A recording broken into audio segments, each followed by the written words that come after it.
out the door. Apartment clean. The first thing I learned about Israeli apartments... Anyone who wants to find me under my name that I use, which is Isabel Berman, in the phone book, cannot find me.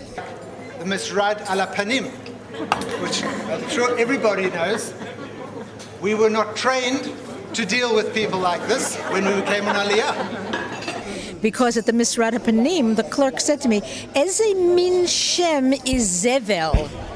And I said, my name is not Isabel, that's Jezebel. It's Isabel. And he said, Oto davar. And said to me, do you have another name? And I said, yes, but it's also not a Hebrew name. He said, well, what is it? I said, it's Natalie. So that is on my Tudat Zahut in the bank. My apartment is in that name. The telephone is in that name. And I'm stuck with a name that nobody knows and therefore can't find me, thanks to the Misrad al Hapanim. In fact, what they should do is they should take all olim when they arrive and give them a lesson in Middle East negotiation skills.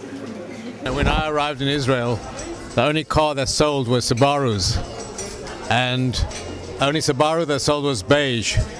In a day, I once arrived at my apartment, and as I got out the car, 4 policemen came and surrounded me.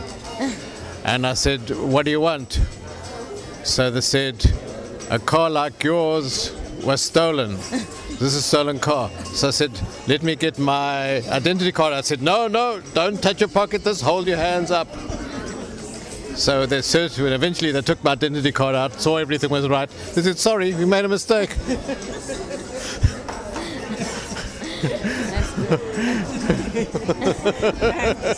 I was trying to sell my heap of shit to an Israeli. We started at 4,000 shekels. I think I paid him about 200 to take it away from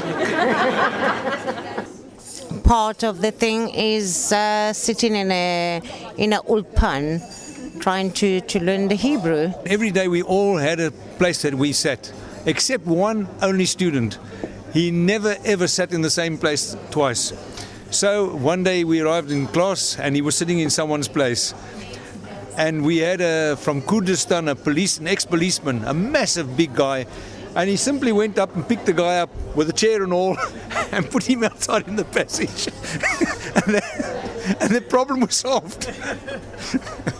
Because the country's so young and there's just been such like an abundance of people from all over the world coming in, I think it's going to take a long time still before it eventually like irons out all the creases and there's like one main culture where everybody's like, you know, that is the Israeli culture. When you first get here, you're all kind of self-righteous, like, I've been driving for years, I can drive. But you're wrong, but you learn very fast. Now there's 4 classic Israeli driving techniques. I've tried to categorize them. Every day I see something new. But there's the first one. He's called the bumper bully. That's when the truck behind you, all you can see in the rearview mirror is a Mercedes badge. And of course, don't look up at the driver because he's talking on the phone. Actually, everybody are lane hogs, because if you're driving towards a traffic light and there's a lane open in front of you right up to the line, there is no chance that the 2 cars in the other lane will remain behind each other. Someone is going to take the lane. Then there's the guys I love to call hooter happy. He's just letting you know it's going to go green in a bit and then you must be moving. Now this is called the 30% rule. If you can get 30% of your car in front of the other car, he is then obliged to stop. It doesn't matter what speed he's doing, it's up to him to stop. And you can then proceed at whatever speed you like onto the road. I learned how to drive in the army. So they teach you to drive these big trucks. And what the guy does at your final test is he says, I want you to verbalize everything that's happening outside the truck and what you're thinking of what's going on. It's a good exercise. But you can't do it in Israel because you can't speak that fast. Try doing that driving down Keren How's Your Sword Road at 8 o'clock in the morning. You've got rearview mirrors 1 foot from your car. You've got a hooter-happy, bumper-friendly guy who's right behind you. You've got pedestrian crossings with small people who you're not allowed to run over, apparently. and you've got speed bumps as well. And if that's not enough, if you're not in complete overload at this stage, here comes the traffic circle, the kikar.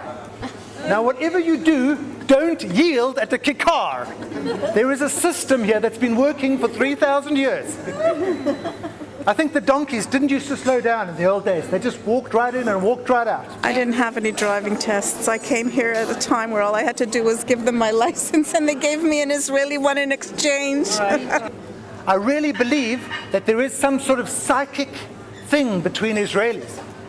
Because I go into those traffic circles, I take a breath, and I just go with the flow. It is definitely the land of miracles.